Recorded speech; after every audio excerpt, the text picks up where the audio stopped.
क्या आपने कभी ऐसा सपना देखा है जो आपकी हकीकत बदल दे? 7 रातें, 7 संकेत और एक साधारण इंसान की तकदीर बदल गई। आज आप सुनने जा रहे हैं एक ऐसी सच्ची और चौंका देने वाली कहानी जिसमें स्वप्न, श्रद्धा और देवी लक्ष्मी की कृपा ने वो कर दिखाया जो इंसान सोच भी नहीं सकता। तो आइए जाने।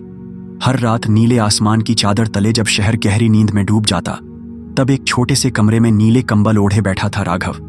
साधारण कपड़ों में, साधारण जीवन में, पर असाधारण पीड़ा के साथ। उसकी आंखों में गहरी थकावट थी और मन में एक घना अंधेरा। वो एक ऐसा व्यक्ति था जिसने जीवन को बहुत करीब से देखा था। कभी कॉरपोरेट ऑफिस का चमचमाता कांच, कभी बैंक के खाते में नकारात्मक शेष राशि, और अब एक तंग किराए का कमरा जहां छत से पानी टपकता था और दीवारें उम्मीदों की तरह धीरे धीरे चटकती जा रही थीं। राघव की तकलीफ केवल आर्थिक नहीं थी, वह आत्मिक थी। उसने जीवन भर परिश्रम किया था, अपने माता पिता की सेवा की, किसी का बुरा नहीं चाहा, और फिर भी किस्मत हर मोड़ पर उसे ठगती चली गई।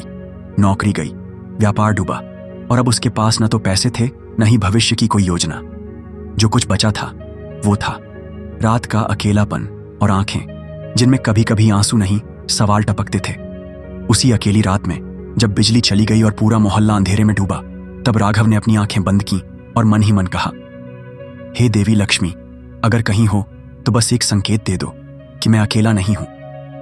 उसी रात कुछ हुआ, ऐसा जो न पहले कभी हुआ था न उसकी कल्पना में था। राघव ने सपना देखा। वो किसी पुराने मंदिर में खड़ा था। मंदिर बहुत विशाल था, पर कोई पुजारी नहीं, कोई आरती नहीं, केवल एक दिव्य प्रकाश जो वहां रखी एक मूर्ति पर पड़ रहा था। वो मूर्ति देवी लक्ष्मी की थी, साक्षात महालक्ष्मी, कमल पर विराजमान, उनके हाथों से स्वर्ण वर्षा होती दिख रही थी।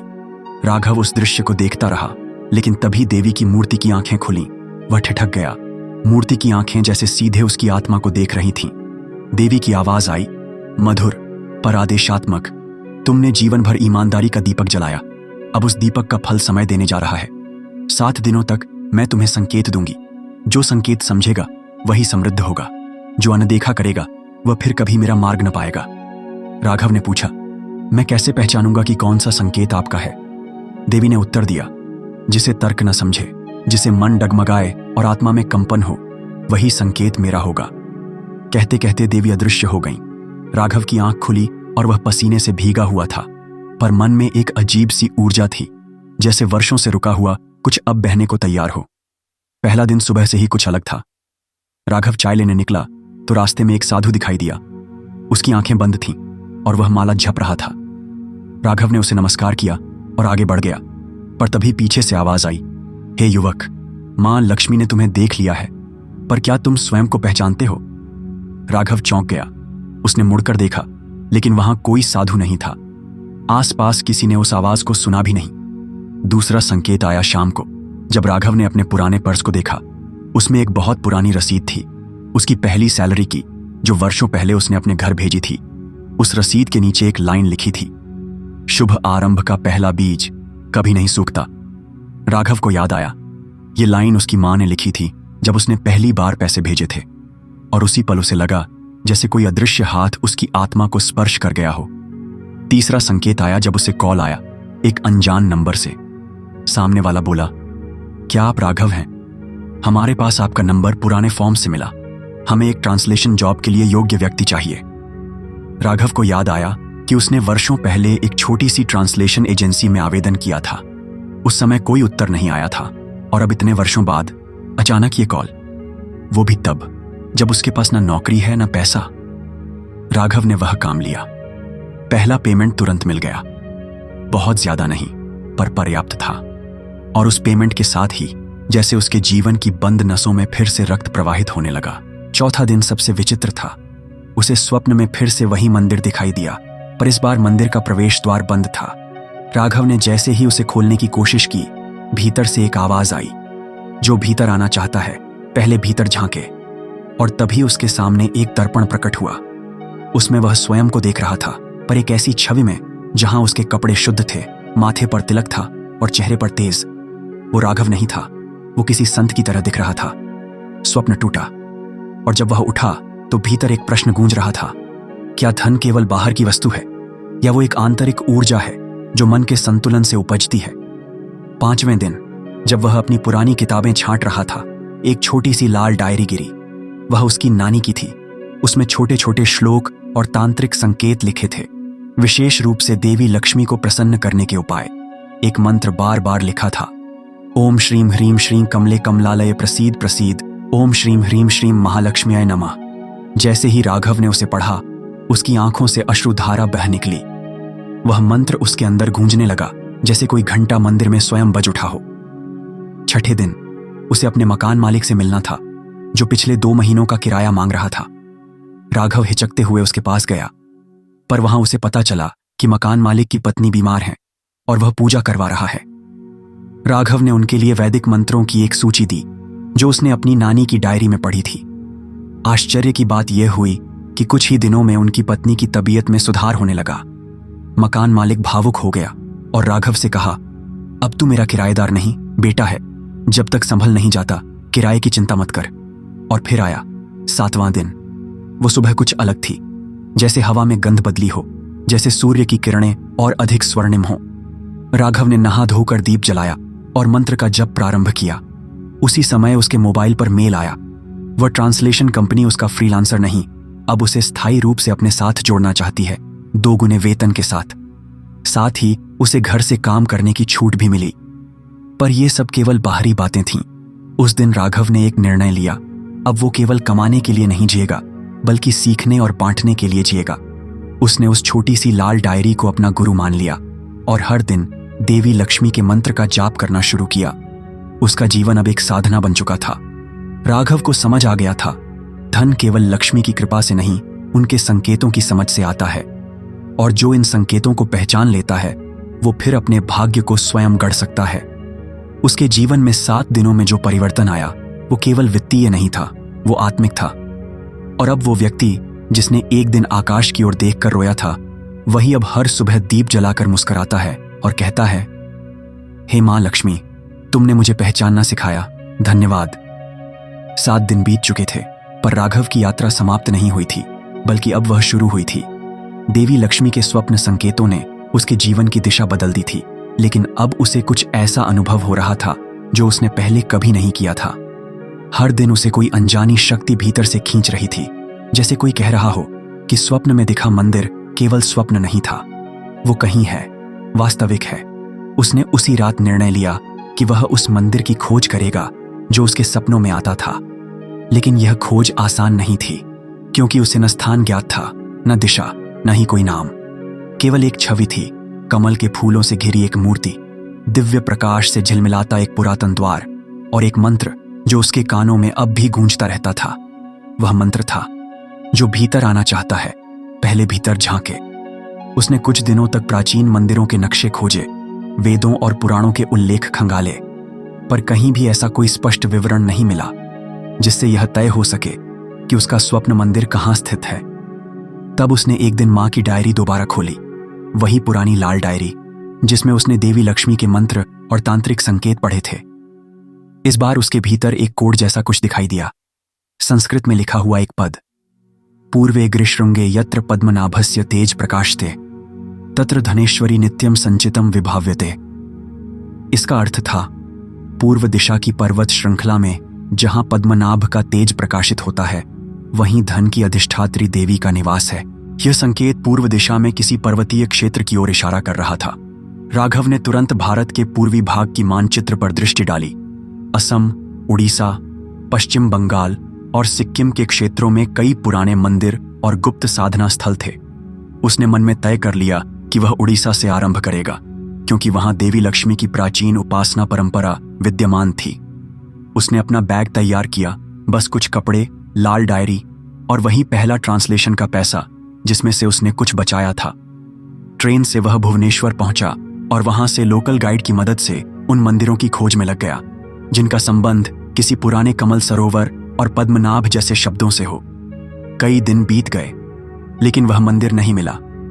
एक दिन वह पूरी तरह थककर एक छोटे से गांव में जा पहुंचा, जहां एक बुजुर्ग महिला तुलसी के सामने दीपक जला रही थी। उसकी आंखों में कुछ ऐसा था जो राघव को शांत कर गया। उसने बुजुर्ग महिला से पूछा, मां, क्या आप ऐसे किसी मंदिर के बारे में जानती हैं जहां कमल के फूलों से घिरी देवी लक्ष्मी की मूर्ति हो और जिसके द्वार पर तेज प्रकाश हो। महिला मुस्कुराई, पर कुछ बोलने के बजाय उसने अपने घर के भीतर बुलाया। अंदर एक छोटी सी कुटिया जैसी जगह थी, जहां लकड़ी की अलमारी में पुराने ग्रंथ रखे थे। उनमें से एक ग्रंथ खोलकर उसने राघव को एक पन्ना दिखाया। उसमें एक चित्र था जो हूबहू राघव के स्वप्न जैसा था। महिला बोली, इस स्थान का उल्लेख केवल हमारे परिवार की पीढ़ियों में होता आया है। इसे मौन श्री क्षेत्र कहते हैं। यह कोई सामान्य मंदिर नहीं, एक तांत्रिक सिद्ध पीठ है जो अब जनसाधारण से छिपा है। केवल वे ही वहां पहुंच सकते हैं जिन्हें देवी स्वयं बुलाती हैं। राघव की आंखें नम हो गईं। उसने महिला के चरण छुए और कहा, मां, मुझे वहां जाना है। मेरे जीवन का उद्देश्य शायद यही है। महिला ने गहरी दृष्टि से उसे देखा और कहा, तो फिर तैयार हो जा। 7 किलोमीटर पूर्व एक जलाशय है जहां से एक गुप्त पगडंडी निकलती है। वहां कोई संकेत नहीं मिलेगा, केवल अंतरात्मा का मार्गदर्शन चाहिए होगा। वह मार्ग केवल दिन के अंतिम प्रहर में दिखाई देता है, जब सूर्य अस्त होने के पूर्व लालिमा युक्त होता है। अगर वो मार्ग दिख जाए तो जाना, लेकिन एक बात याद रखना, उस द्वार के भीतर वही प्रवेश करता है जो अपने मन के विकारों को वहीं बाहर छोड़ दे। राघव ने धन्यवाद कहा और उसी दिशा में निकल पड़ा। पूरे दिन वह उस जलाशय के किनारे बैठा रहा। सूर्य जैसे ही पश्चिम में झुकने लगा, आकाश नारंगी और सुनहरा होने लगा। राघव ने देखा, वह पगडंडी सचमुच वहां थी। पेड़ों के बीचों बीच एक हल्का सा रास्ता जैसे किसी अदृश्य चित्रकार ने खींचा हो। राघव ने सांस भरी और उस राह पर चल पड़ा। रास्ता संकरा था और जैसे जैसे वह आगे बढ़ता, घना जंगल उसका स्वागत करता। पक्षियों की आवाजें धीमी होती चली गईं। केवल पत्तों की सरसराहट और उसके कदमों की आहट बची थी। आधे घंटे की चढ़ाई के बाद वह एक समतल स्थान पर पहुंचा, जहां एक प्राचीन द्वार था। वही द्वार जो उसने स्वप्न में देखा था, कमल की बेलों से आच्छादित, और उसके ऊपर खुदे हुए शब्द, यत्र श्रद्धा तत्र लक्ष्मी। उसने मन ही मन ओम श्री ह्रीं श्री महालक्ष्म्याय नमः का जाप किया और द्वार की ओर बढ़ा। तभी द्वार पर एक प्रकाश फूट पड़ा, तेज नहीं पर शांत और खींच लेने वाला, जैसे भीतर जाते ही कोई रहस्य खुलने वाला हो। भीतर प्रवेश करते ही उसे लगा जैसे वह किसी और ही दुनिया में आ गया हो। एक विशाल प्रांगण, जहां हवा में चंदन और केवड़े की गंध थी, जहां कोई पुजारी नहीं था, कोई भीड़ नहीं थी, केवल शांति और मंत्रों की प्रतिध्वनि। मंदिर के गर्भगृह में जो मूर्ति थी वही थी जो उसके स्वप्न में थी। देवी लक्ष्मी हाथों से स्वर्ण वृष्टि करते हुए, पर उनके नेत्र सीधे राघव को देख रहे थे। और तभी राघव की आंखें बंद हो गईं और एक मंत्र उसके भीतर गूंजने लगा, जो स्वयं को खो दे वही मुझे पा सकता है। वहीं खड़ा खड़ा राघव को लगा जैसे उसके भीतर का अंधकार टूट गया हो। वर्षों की विफलता, आत्मग्लानि और दुख जैसे पिघल कर बह गए हों। उसके कानों में फिर वही आवाज आई जो स्वप्न में आई थी, धन की खोज बाहर नहीं, भीतर से प्रारंभ होती है। तुम्हारा भाग्य एक बीज था, तुमने उसे साधना से जल दिया। अब उसका वृक्ष उगेगा और उस वृक्ष की छाया तुझे ही नहीं, औरों को भी शीतलता देगी। राघव वहीं बैठ गया और घंटों तक आंखें बंद किए मंत्र का जाप करता रहा। जब वह बाहर निकला तो सूर्य पूरी तरह अस्त हो चुका था, पर उसका चेहरा प्रकाशमान था। अब वह केवल एक साधारण व्यक्ति नहीं था, अब वह उन विरलों में था जिन्हें देवी ने बुलाया था, दर्शन दिया था और संकेत भी। उस दिन के बाद राघव की जीवन दृष्टि बदल गई। वह लौटकर अपने शहर आया और वहां न केवल स्वयं के लिए कमाने लगा, बल्कि दूसरों को भी देवी लक्ष्मी के संकेत समझने में सहायता करने लगा। उसने एक पुस्तक लिखी, लक्ष्मी के 7 संकेत, जिसे लाखों लोगों ने पढ़ा और अपनी जीवन दिशा पाई। पर उसने एक रहस्य कभी नहीं बताया, मंदिर कहाँ है और कैसे पहुंचा जाए। वह केवल इतना कहता था, अगर मां लक्ष्मी चाहें तो तुम स्वयं वहां पहुंच जाओगे, ठीक जैसे मैं पहुंचा। उसका जीवन अब साधना बन गया था, और साधना से उत्पन्न समृद्धि केवल पैसों की नहीं थी, बल्कि आत्मा की भी। राघव को मां लक्ष्मी के मंदिर से लौटे महीनों बीत चुके थे, पर वह अनुभूति, वह अनुभव अभी भी उसकी आत्मा में वैसे ही ताजा था जैसे पहली बार किसी संगीत को भीतर गूंजते हुए सुना हो। उसके जीवन में धन, अवसर और सम्मान सब कुछ तेजी से आने लगा था। मगर यह कहानी यहां समाप्त नहीं हुई थी, बल्कि यहीं से शुरू होनी थी। एक रात जब वह अपनी अध्ययन कक्ष में अकेला बैठा, देवी लक्ष्मी के उस गुप्त मंदिर की स्मृतियों को डायरी में लिख रहा था, तभी उसकी नजर एक पुराने पीले पन्ने पर पड़ी, जो शायद मां की डायरी से गिरा था और अब अलमारी के कोने में दबा पड़ा था। पन्ने पर केवल एक वाक्य लिखा था, धन, पुनर्जन्म और पूर्व कर्म, ये तीनों एक साथ बंधे हैं एक अदृश्य सूत्र में। जिसे समझ सका वही भाग्य का निर्माता बन सका। राघव सिहर उठा। क्या मां को इस रहस्य का पूर्वाभास था, या वो स्वयं इस रहस्य से होकर गुजरी थी? क्या धन केवल परिश्रम से आता है, या फिर आत्मा के किसी पुराने आर्ण या पुण्य से जुड़ा होता है? वह सोचने लगा कि क्यों कुछ लोग केवल मेहनत करके भी दरिद्र रहते हैं और कुछ जन्म से ही समृद्ध। कहीं यह पुनर्जन्म का ही खेल तो नहीं? उसी रात उसे फिर एक स्वप्न आया। इस बार वह स्वयं किसी दूसरे शरीर में था। एक राजसी महल, जहां लोग उसे धनपाल कहकर पुकार रहे थे। वह एक धनी व्यापारी था जिसकी तिजोरी में स्वर्ण मुद्राएं भरी थीं, मगर उसकी आंखें उदास थीं। अचानक वह वहीं देवी लक्ष्मी का मंदिर दिखता है, परंतु इस बार मंदिर में प्रवेश करते ही कोई अदृश्य शक्ति कहती है, तू पुनः लौटेगा जब तेरा धन तुझसे विमुख होगा। स्वप्न टूट गया। राघव पसीने से तरबतर था।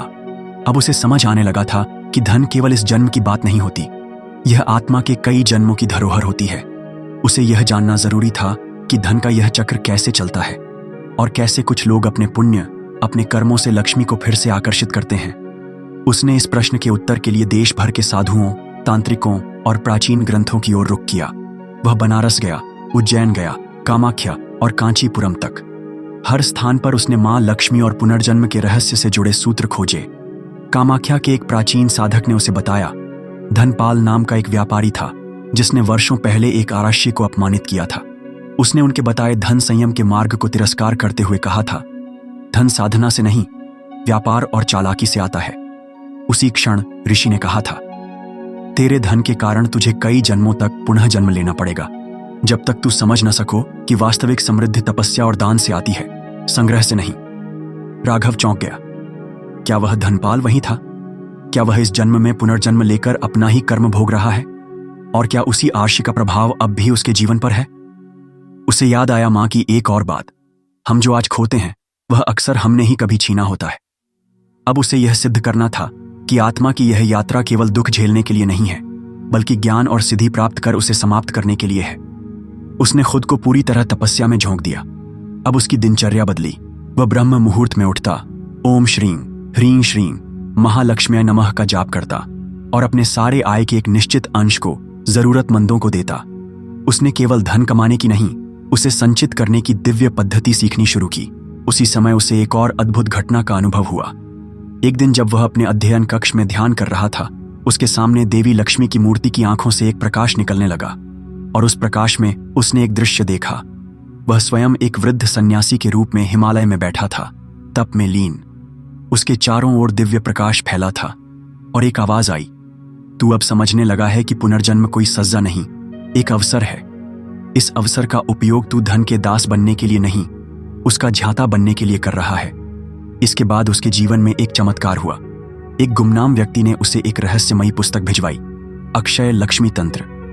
यह कोई आम पुस्तक नहीं थी, बल्कि उसे देखकर ऐसा लगता था जैसे वह किसी तांत्रिक के निजी गुप्त लेखन से बनी हो।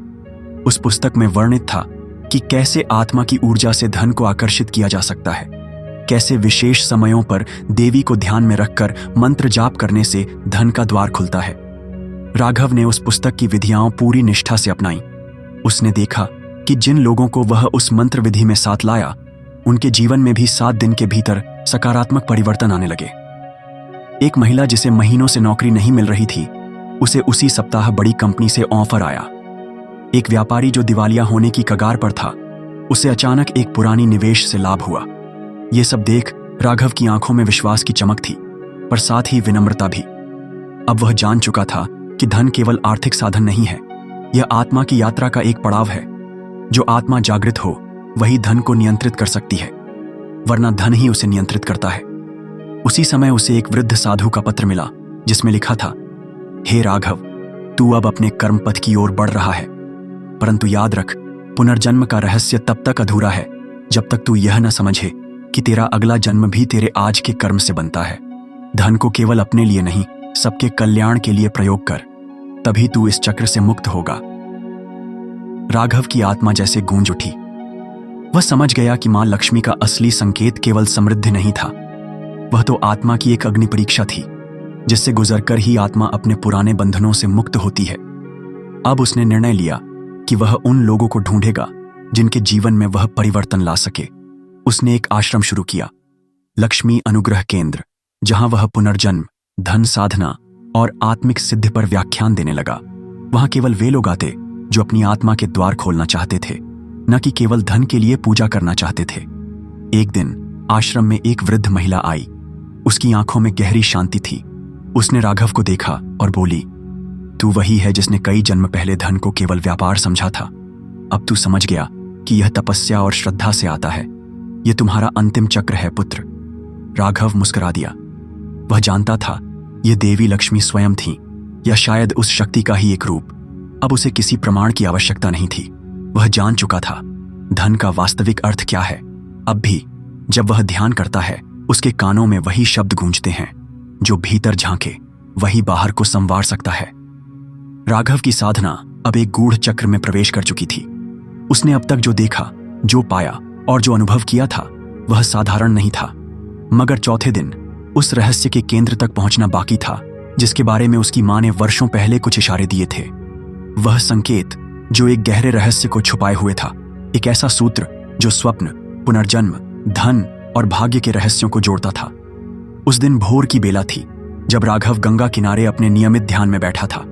आसमान हल्का हल्का नीला हो रहा था। पक्षियों की आवाजें मंद रूप में गूंज रही थीं। राघव के सामने जल की सतह पर जैसे कुछ चमकने लगा, एक प्रतीक जिसे उसने पहले कभी नहीं देखा था। ध्यान की स्थिति में ही उसे दिखा एक स्वर्णिम वृत्त, जिसके केंद्र में ओम ह्रीम श्रीं क्लीं महालक्ष्म्याय नमः मंत्र खुदा हुआ था। वह मंत्र उसे किसी पुराने जन्म की तरह जाना पहचाना लग रहा था। ध्यान टूटते ही वह त्वरित अपने कक्ष में भागा और मां की पुरानी किताबों को खंगालने लगा। उसे एक पुराना हस्तलिखित पत्र मिला, जिस पर लिखा था, जिस दिन स्वर्णिम चक्र प्रकट हो, उस दिन भूमिगत शक्तियों का द्वार खुलेगा। वहां जो मिलेगा वह केवल तुम्हारा नहीं, इस युग के पुनः जागरण का प्रारंभ होगा। पत्र के साथ एक आधे जले नक्शे का टुकड़ा था, जिस पर कुछ प्राचीन अक्षर उकेरे गए थे और एक स्थान चिन्हित था, वृद्ध लक्ष्मी कुंड। यह नाम उसने कभी नहीं सुना था, न किसी ग्रंथ में पढ़ा था। वह तुरंत अपने जानने वाले एक प्राचीन संस्कृत विद्वान के पास गया। उन्होंने धीरे धीरे बताया, यह कुंड गुप्त है। यह देवताओं और ऋषियों के मध्य बनी एक ऐसी जगह है जहां काल में यात्रा संभव है। कहा जाता है वहां प्रवेश करने वाले व्यक्ति को अपना ही भविष्य और पूर्व जन्म एक साथ दिखता है। परंतु यह कुंड केवल उसी को स्वीकार करता है जिसने धन को केवल संग्रह नहीं, सेवा का माध्यम बनाया हो। राघव अब तय कर चुका था, चाहे जितना भी खतरा हो, वह इस रहस्य तक पहुंचेगा। वह दिन था शुक्रवार और समय था अष्टमी। कहा जाता है इस दिन मां लक्ष्मी अपने उन भक्तों को संकेत देती हैं जो आर्थिक और आत्मिक दोनों जगत में संतुलन ला सकें। राघव पैदल जंगल और पहाड़ियों से होता हुआ उस स्थान तक पहुंचा जो नक्शे में दर्शाया गया था। वहां एक सूखा सा कुंड था, पर चारों ओर गंध साफ थी, कपूर, चंदन और कमल के फूलों की। कुंड के बीचों बीच एक पत्थर की लक्ष्मी मूर्ति थी, जिसकी आंखें खुली हुई प्रतीत हो रही थीं, जैसे वह प्रतीक्षा में हो। राघव ने चुपचाप ध्यान लगाकर वहीं स्वर्णिम मंत्र दोहराया। तभी एक रहस्यमयी कंपन जमीन में महसूस हुई और कुंड में जल उभरने लगा। जल धीरे धीरे बढ़ा और कुंड के भीतर एक झरोखा खुलता गया, जैसे काल का कोई द्वार हो। उसने आंखें बंद कीं और मन में कहा, हे मां, यदि मेरी साधना सच्ची है तो मुझे उस ज्ञान तक पहुंचा दो जो मेरा भाग्य बदल सके और मेरे साथ दूसरों का भी। जब उसने आंखें खोलीं, वह एक विशाल स्वर्ण मंदिर के भीतर था।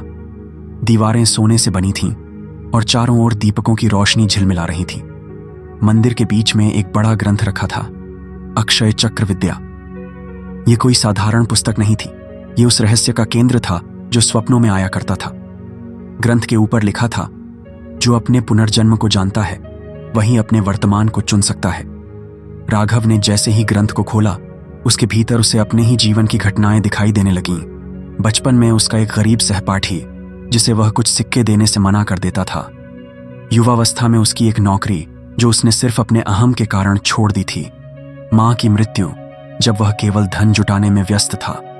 फिर दिखा वह व्यापारी धनपाल जिसने ऋषि को अपमानित किया था। सभी घटनाएं एक सूत्र में जुड़ गईं। उसे अब समझ में आया कि क्यों देवी लक्ष्मी ने उसे इतने संकेत दिए थे, क्यों स्वप्नों में उसे 7 दिन दिखाए गए थे, क्योंकि हर दिन आत्मा के 7 स्तरों को पार करने के लिए था। हर दिन एक जन्म की सजा और एक जन्म की सिद्धि से जुड़ा था। तभी मंदिर के छोर पर एक गुप्त दरवाजा खुला। वहां एक वृद्ध स्त्री बैठी थी जो धीरे धीरे बोली, तू जिस दिन स्वयं को क्षमा कर पाएगा उसी दिन भाग्य का द्वार खुलेगा। ज्ञान और तप, दान और भक्ति, ये सब सिर्फ माध्यम है।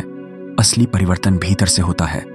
वृद्धा ने राघव को एक स्वर्ण मुद्रा दी जिस पर लिखा था, तुम वही हो जो तुम सोचते हो।